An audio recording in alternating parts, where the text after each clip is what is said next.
Here's a guy who thinks courtroom evidence is a good reason to believe that miracles occur. What I was so intrigued by was the evidential nature of Jesus. The fact that he would always come into a city and provide evidence for belief and then preach behind that evidence. So for example, he would say often in the Gospel of John, if you don't believe what I'm telling you, at least believe on the evidence of the miracles I've offered you.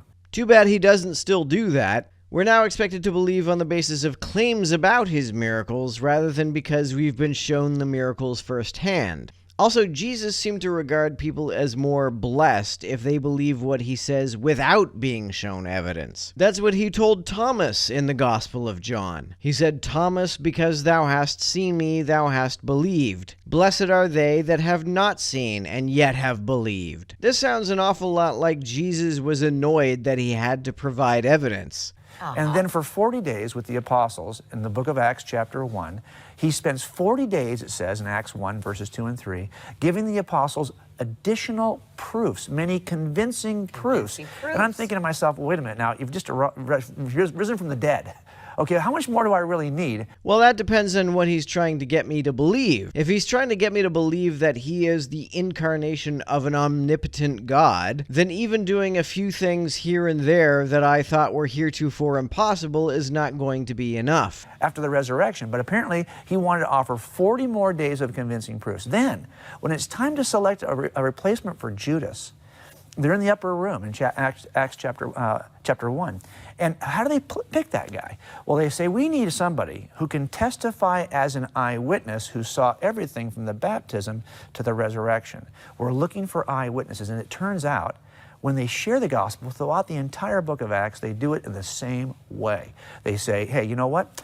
The Old Testament predicted this stuff, and we saw Jesus rise from the dead with our own eyes. Where does the Old Testament predict that the Messiah would rise from the dead? A common argument William Lane Craig makes is that the resurrection would not have been made up by his followers because the prophecies about the Messiah do not predict that the Messiah would die and come back to life. Their leader was dead, and Jews had no expectation of a defeated and dying Messiah.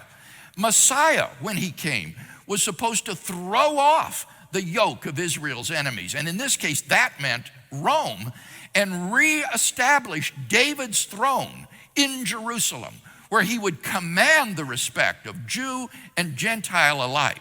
He was not supposed to suffer defeat at the hands of his enemies and die the ignominious death of a criminal.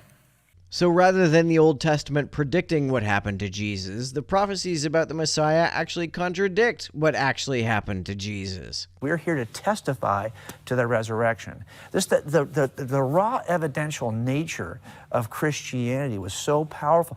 If you don't have empirical evidence, then the evidence is not, in fact, so powerful. You don't even have first-hand eyewitness testimony other than Paul's vision of Jesus. The 500 people mentioned in that passage from Corinthians who supposedly saw Jesus didn't write the Gospels or the epistles. We don't hear from them at all. We only hear Paul claim that 500 people saw Jesus. As a matter of fact, as a skeptic, who, we might say to your son if he's having doubts, you might say, oh, well, you just need to trust more, you need to pray about it. That's not what Jesus did. When John had doubts, John the Baptist, and he sent his disciples to Jesus, and John's in captivity. And his disciples come and say, hey, John sent us, and he wants to know, are you the one? I'm sure Jesus at the time might have felt like, oh my gosh, really? Okay. What does he do? He doesn't go and tell the disciples, go back and have John pray about him. He needs to have deeper faith. No, he says, hang on a minute. He does miracles in front of John's disciples, and he says, go back and tell John what you saw. Wouldn't it have made more sense to do the miracles in front of John personally instead of doing them in front of some other people and just instructing them to tell John how awesome they were? That's not proving anything to John. In fact, even doing miracles in front of John wouldn't prove that Jesus is the expected one, because maybe there are people other than the expected one who can do miracles, or maybe just feats that merely look like miracles. So Jesus clearly takes an evidential approach to belief. It's not belief in spite of evidence. It's not belief in lieu of evidence. It's trust because of the evidence. And this is what he always would say. No, it isn't. If that were the case, why did Jesus say that people who believe without seeing evidence are blessed in a way that implies that people who believe because they have seen evidence are not? And this is why you see this pattern of healings and preachings, where now my words have merit because you've seen who I am. You've seen what I can do.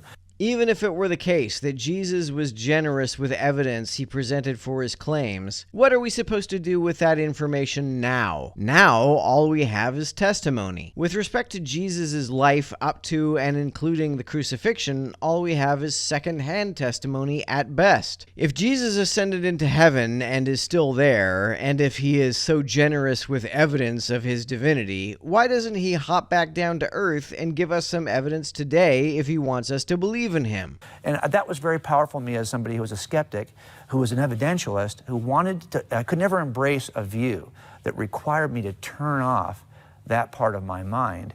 When I think of someone who is a hardcore evidentialist, I don't think of someone who is convinced not just by empirical evidence, but also by hearsay claims that a guy presented a lot of empirical evidence. I would expect someone who is such an evidentialist to want to see at least some empirical evidence, or at least multiple corroborating independent first-hand accounts, which we do not have. To convince me that a miracle occurred, even that would not be enough. I'd have to, at the very least, see it myself. And it turns out this is the one, or what, this is really the theistic worldview that is verifiable or falsifiable based on whether or not this thing happened. Did the resurrection occur? And because it's an event that occurs in a fixed point in time in the past, like all of my cold cases, we can actually apply some of these techniques we use in cold cases to look at the resurrection. You can't apply enough of them to convince me. Even if you had empirical forensic evidence rather than just the testimony, that still wouldn't convince me that a guy rose from the dead. I'm wondering if this template for courtroom exam is a good place to start our investigation. Yeah, and I think there's a template that we typically use with eyewitnesses in courtrooms that does serve our purposes here. And what we ask are 4 simple things.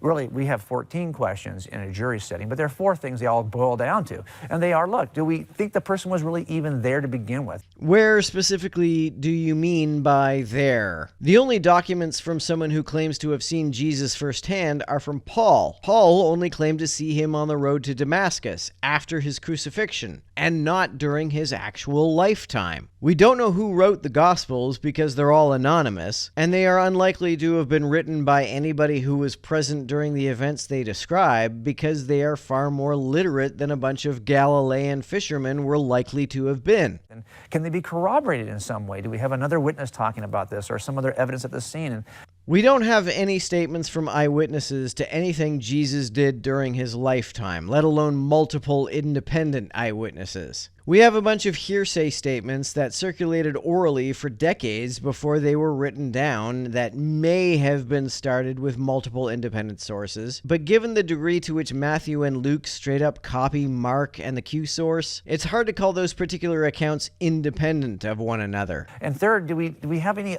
sense that they've changed their story over time? Have they been accurate and honest repeatedly, or are they kind of shifty on their story? They are totally shifty in their story, especially with respect to the discovery of the empty tomb. Who goes to the tomb? Is it one woman or several women? What are their names? It depends which gospel you read. Was the stone already rolled away before they got there? It depends which gospel you read. What did they see there? Did they see a man there? Did they see 2 men there? Or did they see an angel there? It depends which gospel you read. What were they told to do? Depends which gospel you read. Did they do it? Depends which gospel you read. Were the disciples supposed to go to Galilee to see Jesus, and they did so? Or were they ordered not to leave Jerusalem, and they did so? These are discrepancies. They're not simply differences. Why? Because they are different stories. But if they're different, they can't be accurate. And the final thing is, do they have some bias that would cause them to lie to us because they're trying to protect a family member, or they're just have a certain prejudice toward our suspect, or or against our suspect? Don't you think folks who are trying to promote a religion would have a bias in favor of the doctrines of that religion? So we have to really kind of look at those 4 issues. So you applied all of this to the case for the resurrection of Yeah, Jesus I basically Christ. looked and said, hey, we've got eyewitnesses who said this happened. No, you don't. We have, at best, one person who claims to be an eyewitness, and that's Paul, who claimed to see Jesus after his crucifixion when Paul was on his way to Damascus. But given that Paul never met Jesus prior to that, if he did see someone who claimed to be Jesus, how could he possibly have known that the person he saw actually was Jesus? Paul could totally have been trolled by some random guy. That seems like a very suspicious account, even if you do count it as a first-hand one. The Gospels, however, are not first-hand. We don't know who wrote them or whether their authors would have actually been there to witness what the Gospels depict. If we measured them in these 4 ways, would they survive that kind of measurement, that kind of examination? And how well would they survive it? And as I went through this process of just looking at those 4 areas, you have to deal with the fact that these witnesses do qualify. They do pass the litmus test. No, they don't. We have one eyewitness who says he saw a guy he thought was Jesus, but can't be sure because he never saw what Jesus actually looked like before he was crucified. We have Gospels with unknown authors who therefore cannot be reasonably claimed to be eyewitnesses. Those Gospels largely copy off of one another and off of the Q document, so it's hard to call them completely independently corroborating. They are also mutually inconsistent, and they were written by people who wanted to spread their religion and thus were biased toward that religion's doctrines. And every case has got pros and cons. So I would have said, now as I looked through those in this booklet, all the alternative explanations that are offered by me as an atheist 17 years ago, they all have numerous really critical liabilities that really don't get the job done. But the Christian explanation also has a liability.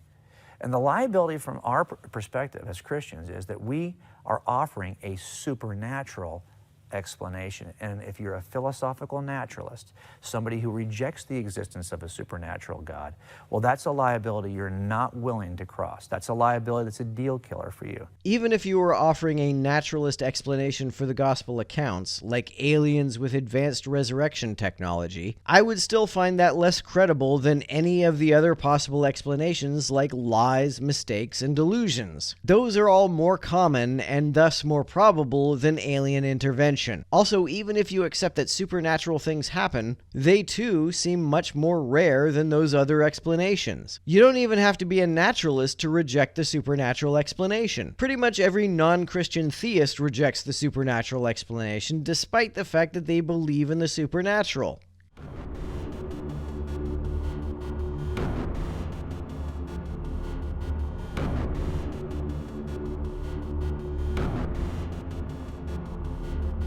To everyone who helps me out on Patreon, you're a big help. Thanks so much.